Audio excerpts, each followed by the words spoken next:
Nuuk, which means land of the people, is the world's largest island. More than 4/5 of it is covered by a vast ice cap. Of course, it's Greenland, which really should be called Whiteland. Greenland was discovered in the 10th century by the Viking explorer Eric the Red, who settled here with his family in 982. He had 2 sons. His eldest, Leif Erikson, was one of the first Europeans to reach North America. Greenland is a desolate country, with only 60,000 or so inhabitants living in small towns and villages around the coastal strip. This is truly an awesome place, and the journey to the Inuit fishing grounds is going to take several hours. This ice is absolutely lethal. Luckily, Dieter, our German skipper, knows the area very well. Even so, it's a nerve-wracking experience, and should our little glass fibre boat get smashed by the ice, you won't have to watch the rest of the programme, because you only survive for about 1 minute in the water in these temperatures. Well, it had to happen. After 8 hours of bouncing off the ice, we've ground to a complete halt. The props are twisted, the props are off Stan and the captain are down there trying to repair them, but they can only work underwater for seconds at a time because it's minus about 800 degrees, so it's very, very difficult. And we are inexorably and inevitably floating into the ice, which is being dragged off of the glacier there, and we'll get trapped in this lot in a minute. Well, it seems that on these programs, boats and me don't get on too well. Dankeschön. And it's a bit worrying. Even the director is ice jousting in what I might say is a rather futile attempt to keep us from getting into this lot, because it is inevitable.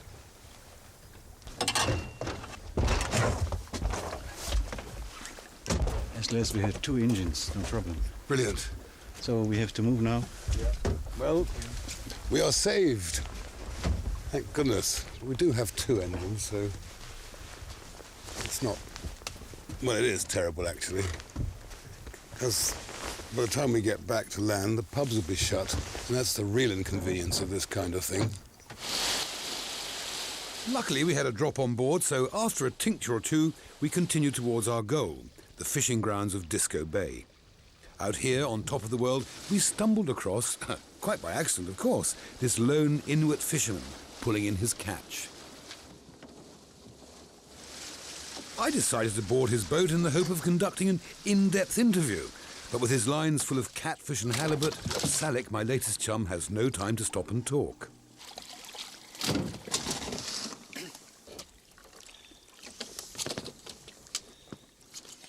The fishing industry is vital to the economy, and it goes on all the year round. But in the winter months, Salik will fish by cutting holes in the ice and using long lines with loads of hooks which are left out overnight. And then in the morning, in his small boat, he can pull in some 100 kilos a day. Although it's cold, it's beautiful and a fisherman's paradise.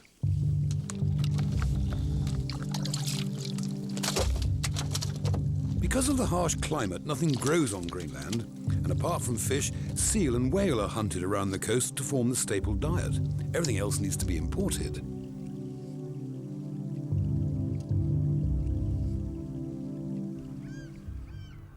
Jacobstown in mid-summer. This is the main harbour where all the little fishing boats bring their halibut to be distributed around the world.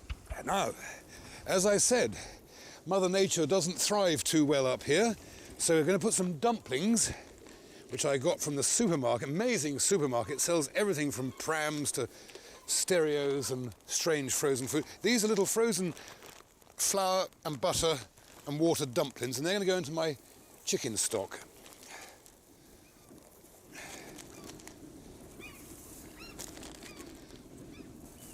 Like so. Now, in the meantime, this is summer, but it's a little bit chilly. Some great little fillets of halibut go onto the plancha. Then some fresh leeks, freshly frozen, imported from Canada, into the chicken stock. A little bit of garlic.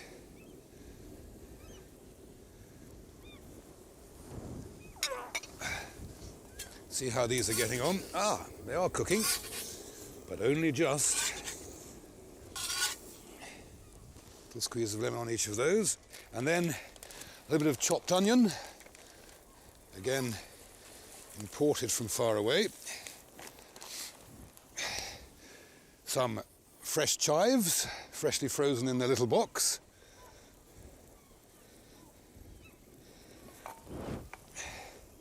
Some fresh dill.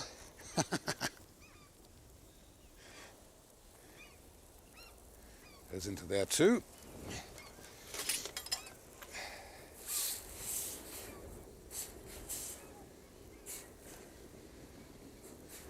We were, because we need a cutaway at this point, because this is cooking so slowly and it has to be seared, we were planning to do this sketch on an iceberg, and I promise you there was a huge iceberg here last night, a massive one.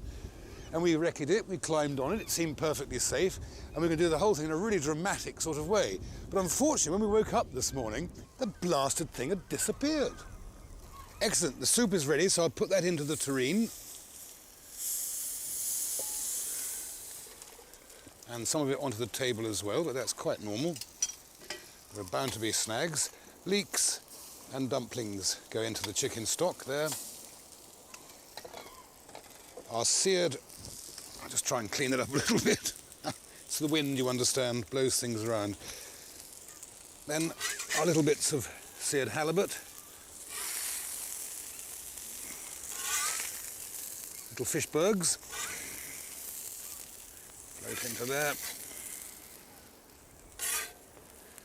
And finally, some red and green chilies and some chopped carrots and leeks, which are not cooked, and they'll give a nice crunchy flavour to the whole thing.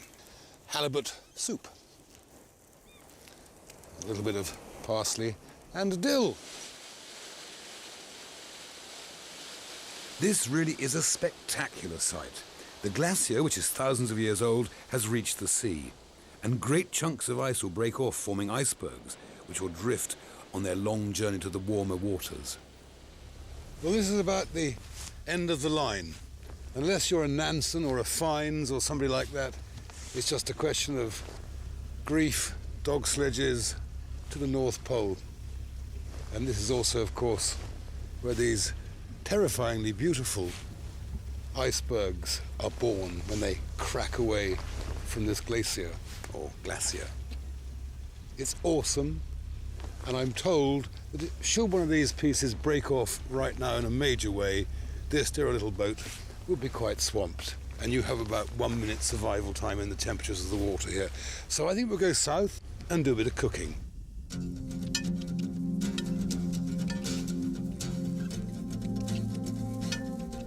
Compared with the last location, now that we're free of snow and ice, here in southern Greenland is positively tropical. But I'm on my trusty steed heading for the sheep farming community of Ikaliko village, where 50 or so inhabitants graze sheep on the very scarce resources of grass. And because of the climate, no trees grow anywhere in Greenland, just small shrubs and plants along this coastal region. Without its mantle of snow, this country would look like a huge stone quarry.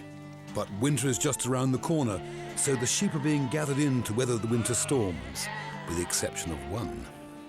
This is southern Greenland at its best. This is Floyd's Fjord Fiesta. Here, on the unique pieces of grass that they cultivate, not even allowed to walk on them, they rear lamb. Otherwise, they're eating seals and whales and the odd halibut and stuff like that. So we're going to celebrate lamb today, and I'm going to make a shepherd's pie with my things. I've got lots of things today. I'm going to put some oil in my pan, and I'm going to put in a bit of chopped meat, chopped lamb meat. I'll pass that to an assistant who's not here. and just fry this just for a second or two.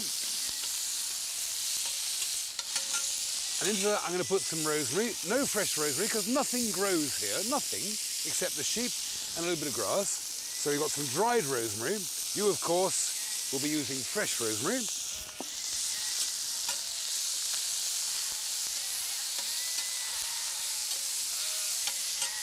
And we'll add a little bit of salt and a bit of pepper.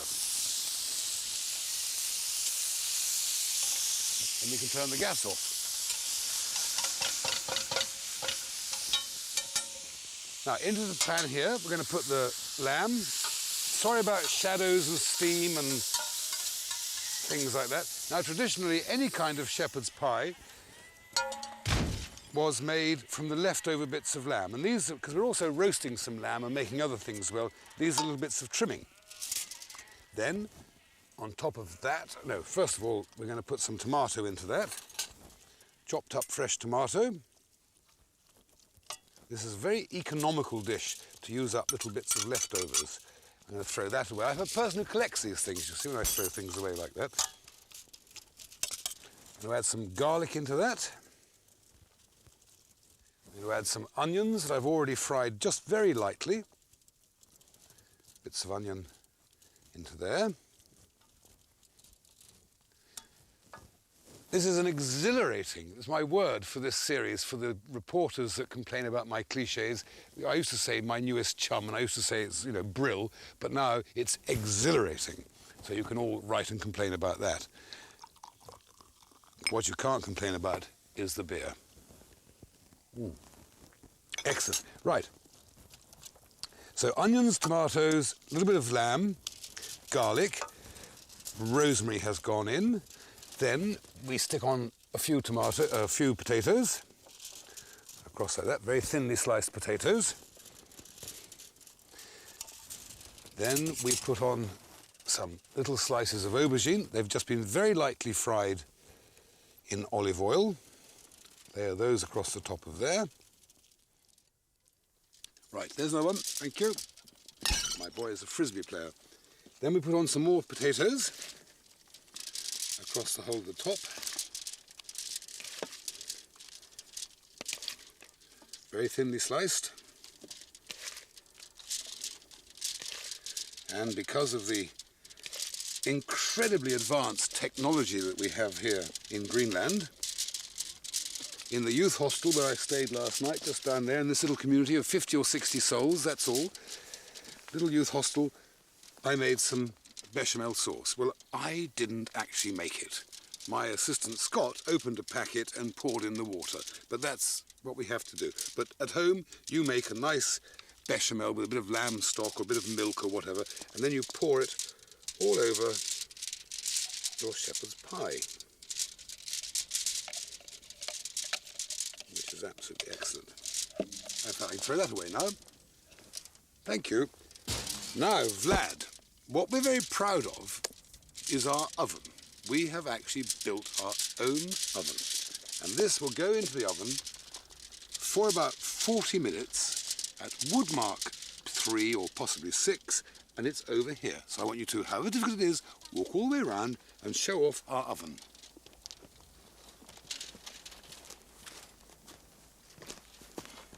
Shadows and all, the director gets very fussy about this. We spent all night building this.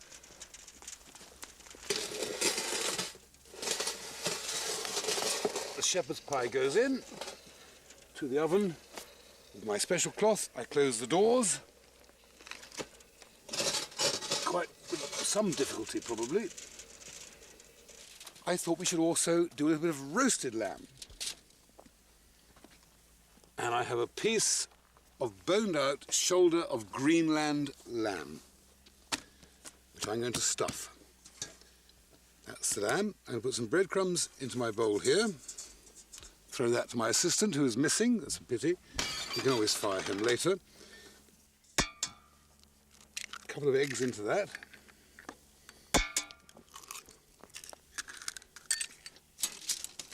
A bit of water. And whisk up some eggs, breadcrumbs into that. We're going to add some chopped nuts. These are almonds. You can use any kind of nut you like. We're going to add some candied orange peel, but it could be lemon peel if you wanted it to be. We'll stir that in. Some little slivers of garlic is going to go in. Quite a lot of garlic. A few slivers of ginger is going to go in as well. Some organically grown, vegetarian-style Scandinavian apricots. They haven't been sprayed by anything. A little bit of chopped apple is going to go in.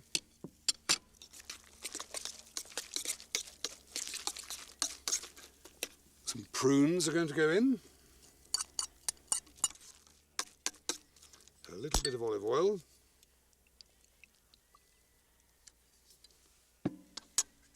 It's quite nice as well. A squeeze of lemon juice.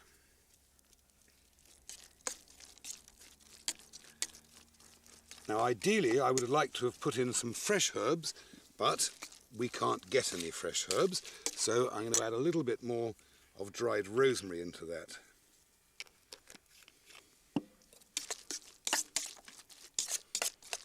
So that's our stuffing. So I'm going to stuff this boned out shoulder of lamb with my mixture. Probably, maybe that's a little bit too much, but we'll see. Any excess we'll get rid of. We roll that up like that. And then somewhere here, my wire, very important. I'm going to tie this neatly up.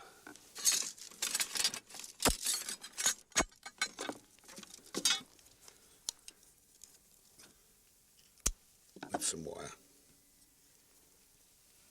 And put it along with my shepherd's pie into the oven.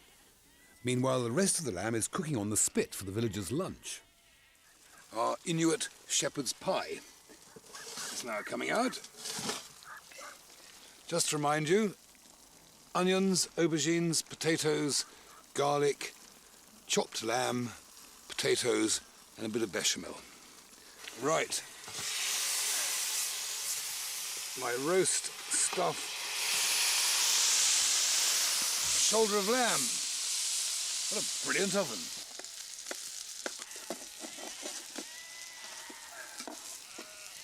I'm absolutely delighted with that. Absolutely delighted.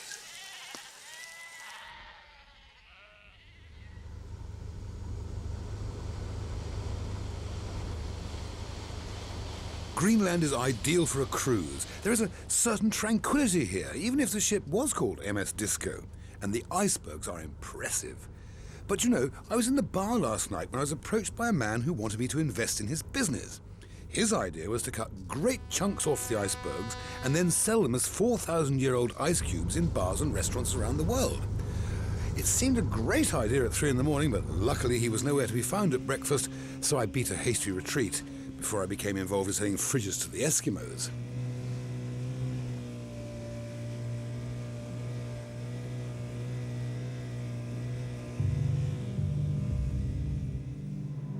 This is the deserted village of Qullissat on the southwest coast of Greenland.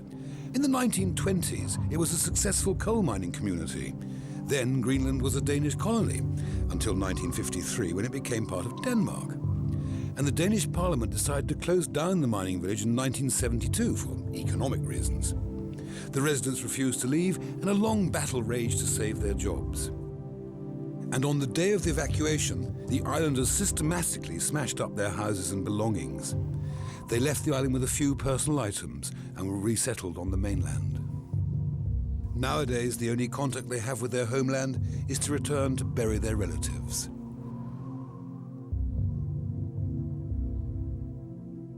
This is Nuuk, the capital of Greenland. And here, the Eskimos, or Inuits as they refer to themselves, which means real people, still hunt for whales and seals. They have long ago traded in their kayaks for these fast speedboats, and some 2,000 men earn livings as hunters.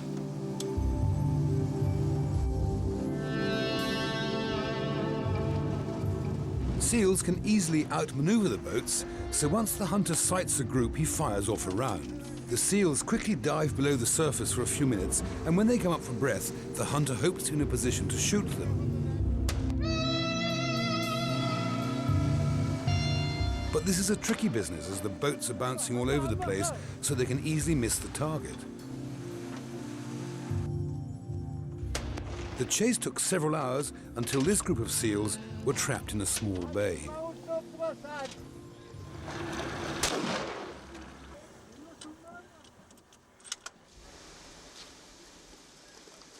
For the population of Greenland, the seal is not an endangered species, but an important food source. And their diet of fish, whale and seal has made the people less prone to heart attacks. And in the local market, the seal meat can fetch up to £200 per mammal.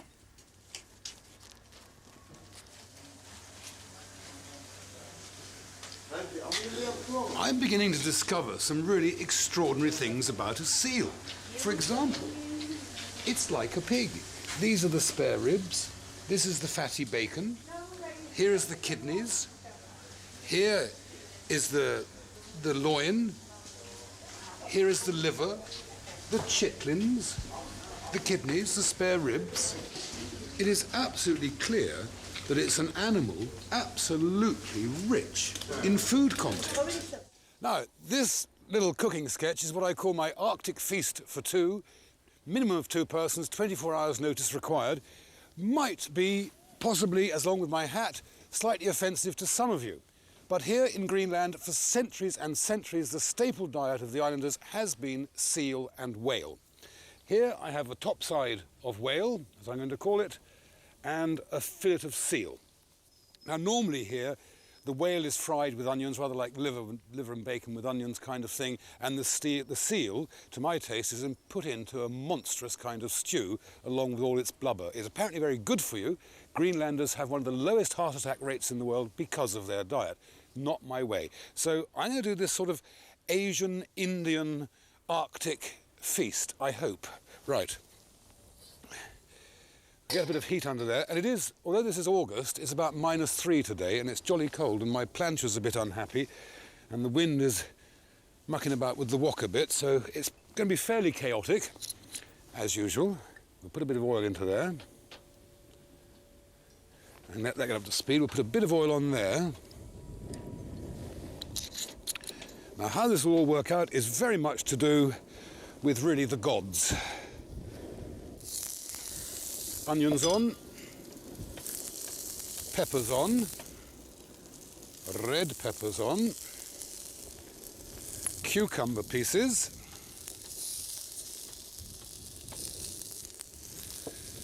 pineapple pieces. They can all start to go out of the way. And spring onion pieces. This is what we're calling the Hawaiian whale. The people of Hawaii will be very furious with me, I expect.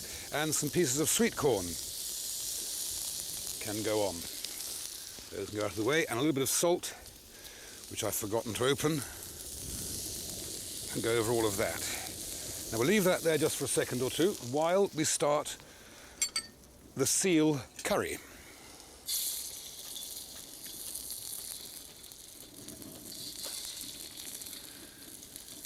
Little strips, fillet of seal. Into me we'll put a bit of beer. Then we'll add a few chopped onions into that, like so. A little bit of garlic. Some red and green chilies. And we'll give all of that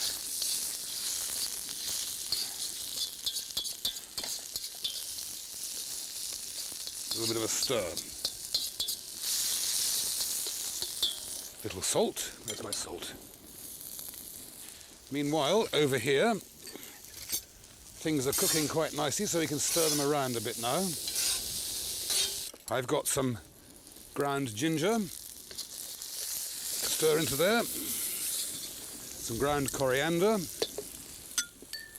Marsala.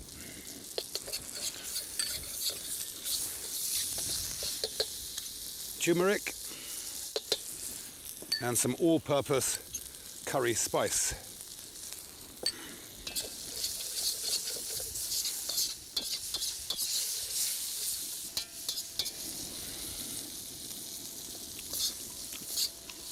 It's actually jolly tasty, I have to say that. Not dissimilar really to reindeer, not dissimilar to well-hung beef. And however, the way it's cooked here very often, it ends up tasting like liver. Now we'll have a little bit of chopped tomato in the juices.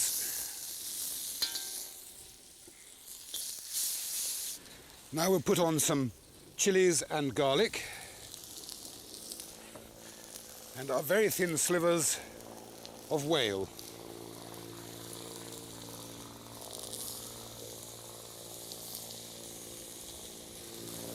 Little lemon juice.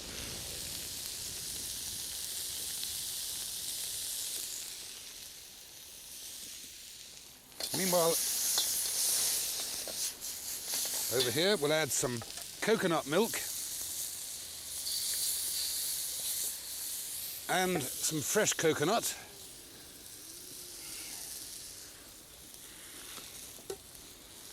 Right, that's virtually cooked.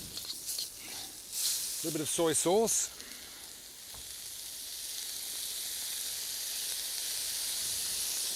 Over the whole lot.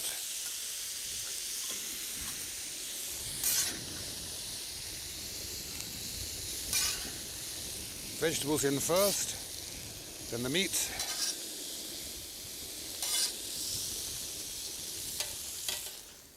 There's one. There's another one in their pineapples. Our curry goes into the ever-versatile coconut shells.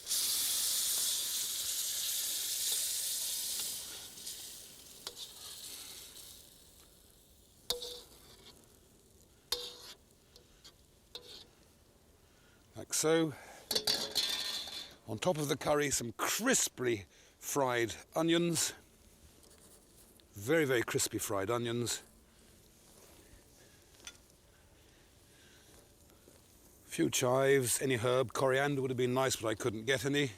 Wild rice underneath, lemons and limes, mango chutney and poppadoms. 24 hours notice required, minimum 2 persons. I thank you.